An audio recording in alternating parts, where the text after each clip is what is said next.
Hey, Taurus, and welcome to your January 2024 reading. I'm Madeline, if we haven't met before.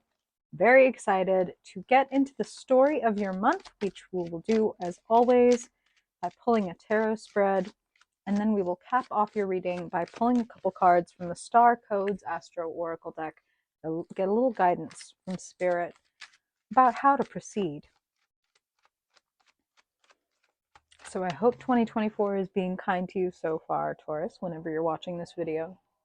And I want to invite you now, as I shuffle your cards, to, if you would like, take a deep breath, maybe close your eyes if you're in a safe place to do that, and set an intention to receive what feels like a personalized message during this reading.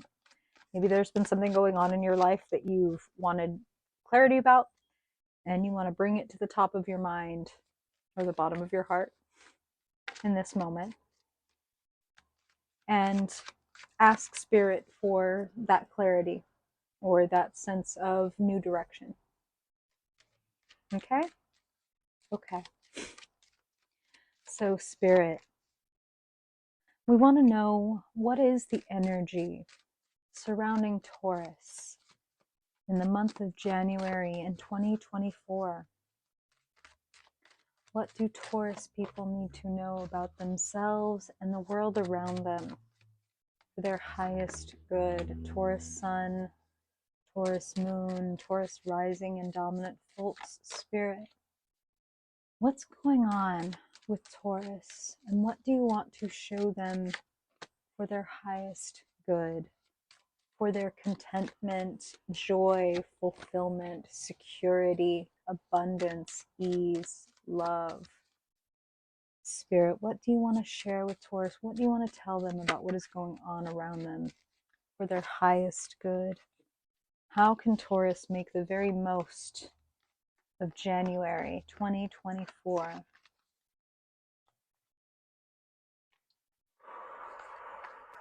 Thank you, Spirit. Let's jump in. Gorgeous. Look at you in your element, Taurus. First card up. There's you, Queen of Pentacles. We'll get into it in just a sec. Hey! How many of y'all are in a beautiful sacred partnership? Crowning your reading right above you. Love to see it. Okay. Wow.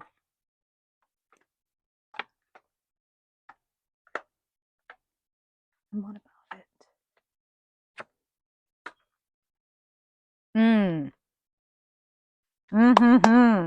Okay.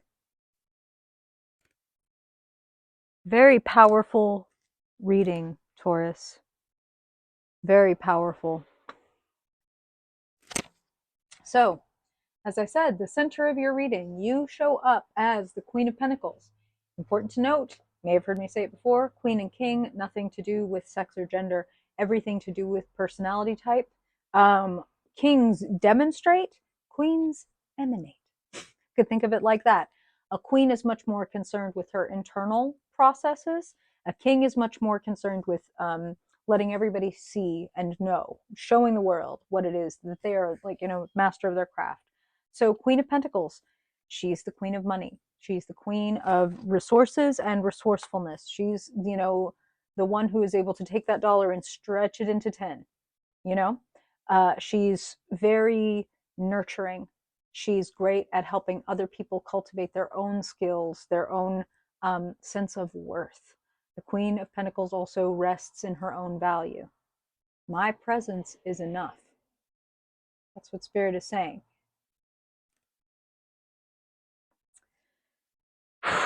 Times change, Taurus, and I am not a Taurus, but I have some Taurus placements and a fixed rising, right? And for us fixed people, the signs of stubbornness, but also of dependability, and if we say we're going to be there, we're going to be there, right? For fixed signs, change can be extremely difficult and extremely scary. Crossing your reading, sitting right there across the Queen of Pentacles, is the Death card. Irrevocable change. The end of a book, perhaps just the end of a chapter within your book, but it is a definitive, The door is shut. So what I would ask is, what are you leaving behind in 2023? Like that was 2023. This is now. Spirit's asking, what are those things? And, and because this doesn't feel like so much a door that is closed on you. This feels like you closing a door and walking away. I feel that some of you may even be like, I'm leaving this job or this relationship or this living situation. I'm taking what's mine and I'm leaving the rest. Like I'm cutting my losses. I'm cutting my losses and moving on. This is sitting in the position of where you find yourself. So here's something important, Taurus. If you are going to go, if you're leaving, if you're gone, if you're cutting something off, cut it off all the way. Don't be looking over your shoulder. If you're not sure if you need to go or not, don't go before you know. Okay? If you're still looking over your shoulder, if you're still pondering, there might be a little bit more certainty that needs to settle in so that you can really pick up and leave. This only applies for a few of you, but that's what Spirit is bringing up to me, so I'm bringing it up to you. It feels like you are recognizing ways in which you may have limited yourself or felt limited by others last year, and that may be part of what you're shutting the door on in 2023. Sitting in the basement of your reading, which importantly is the kind of unseen or unconscious portion of your reading. It's a bit of a dangerous place to have the devil, because it says that this could go underneath our notice unless we go looking, unless we say, what's underneath this outburst that I just had at my partner? Or what's underneath this jealousy or resentment I'm feeling toward this person that I actually really love? You know what I'm talking about? Where it can be like, well, damn, I would have thought that I'd be excited for them getting engaged, but instead I feel kind of like, you get engaged for? Who would want to? You know what I'm saying? No blame, no shame, no judgment. We don't do that here. This is about like, oh shit, I'm recognizing ways in which I'm acting kind of small or kind of petty. And where does that come from? And sorting through that. And some of you, Spirit is saying, might have to look quite deep in your past for like, oh yeah, it's actually been a really long time that I haven't allowed myself to fill in the blank. Unfettered joy, excited about something because, I better hope for the best but expect the worst or whatever. And it's like, you know what? Expecting the worst has actually resulted in me losing out on a lot of things, or me not being able to be in my full joy when the things are actually here because I'm always waiting for the shoe to drop. That is very specific, but that's what Spirit is saying. If you would like to experience a grander sense of security and joy and excitement and openness to like a broader, bigger future, your advice this month is to deliberately look at your shadow. Look at places in yourself and qualities in yourself that aren't your favorite. Not to be mean to yourself, not to poo-poo yourself or shake your finger. It's the opposite. It's to welcome in those parts of yourself rather than othering them. It's like, ooh, like we can sometimes accidentally other ourselves by saying like, oh, I'm just a jealous monster, or something like that. And it's like, okay, well, that jealous monster is just the child in you that maybe like didn't get the attention and caregiving that they really needed. So when they don't get it, they never got to grow up, so they still just kind of throw a tantrum. So you find a tantrum coming out of your 45-year-old mouth and go, Jesus. Do you know what I'm talking about? And I could judge myself and be like, that's so embarrassing. You're an adult. What are you doing? Or I could go, ugh, I can feel the little 6-year-old, 7-year-old in me that, the dad said they were going to come visit and then they never showed up or whatever. And now when, person didn't show up for me today, there was a deep abandonment wound that fucking got triggered and I snapped, or I wanted to snap, or I didn't call them back and now I'm like ignoring them and getting my little kicks off of doing my passive aggressive thing. You know what I'm talking about? Again, we're not looking at any of this to shame it or to say, see what a bad person you are, ignoring that phone call. No, it's, damn, again, I can really see where this is coming from. And knowing where it's coming from allows me to make a better decision about how I want to behave. And the better decision is to take care of that inner child in you, that othered aspect of yourself, so that its wisdom can be distilled from the judgment that you have for it. You know what I'm talking about? When you do that, you're able to get a lot of clarity, and it helps you to move on, which you have several cards, ooh, hello, that speak of moving on, moving forward, moving in a much more passionate and exciting direction, as a matter of fact.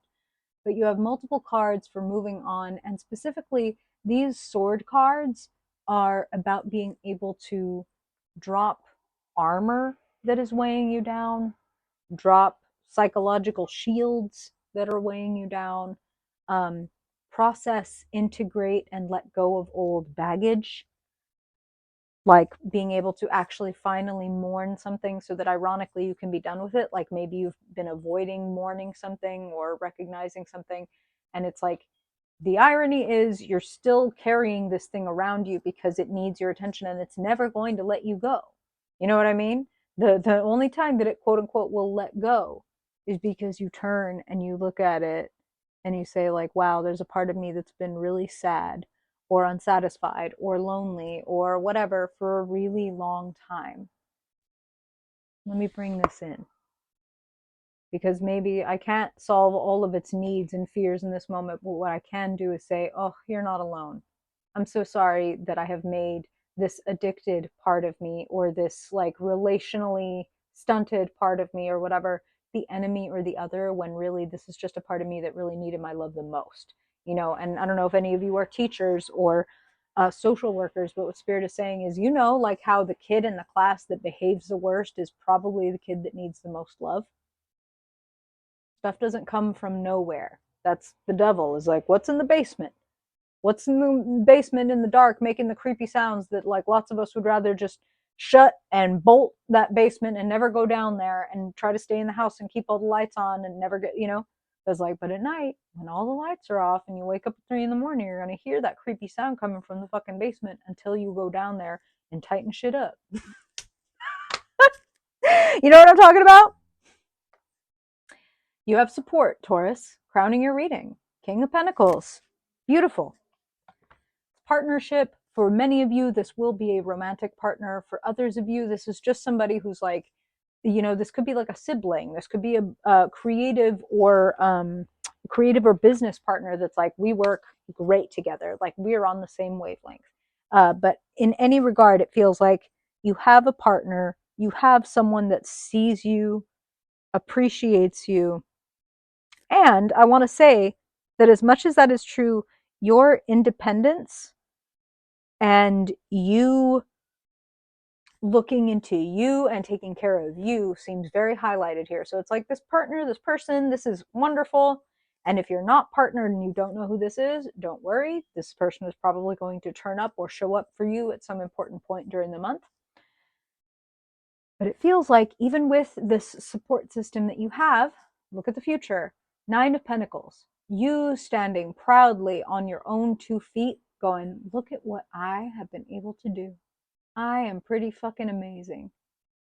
I go out, I bring home the bacon, I fry it up in the pan, and I enjoy eating it. Like I'm doing it all.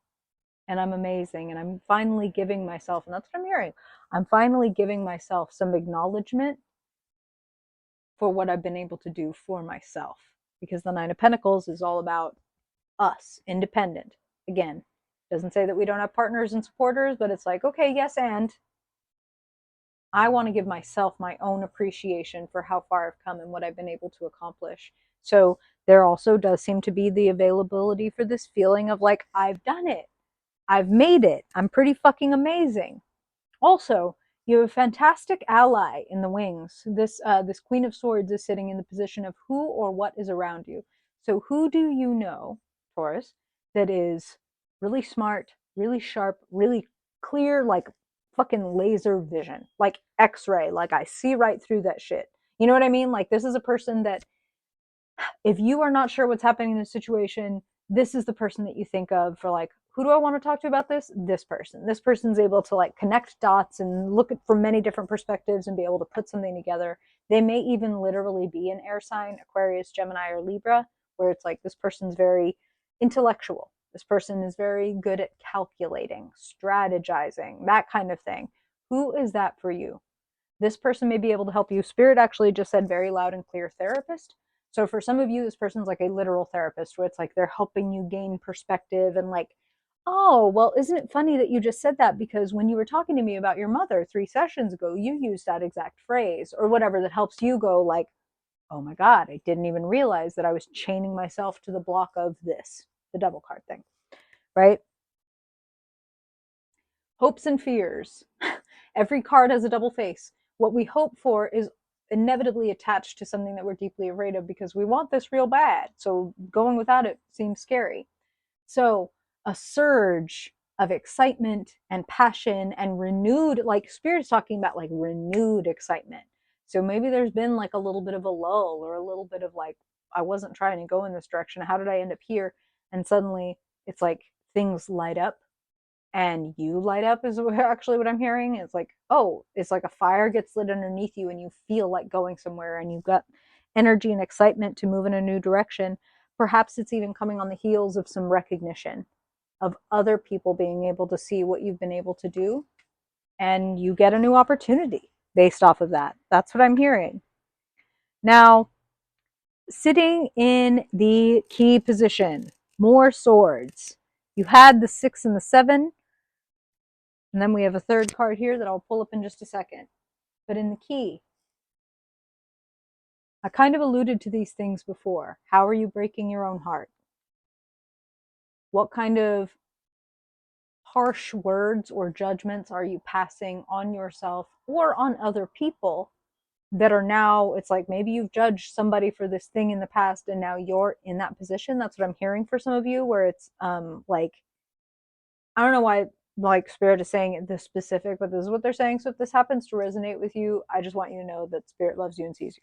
So Spirit is saying this could be a thing where it's like you were in a position where somebody was like, my partner cheated on me, but we're going to work through it and I'm going to take them back. And you were like that is so dumb or fucked up or like I would never.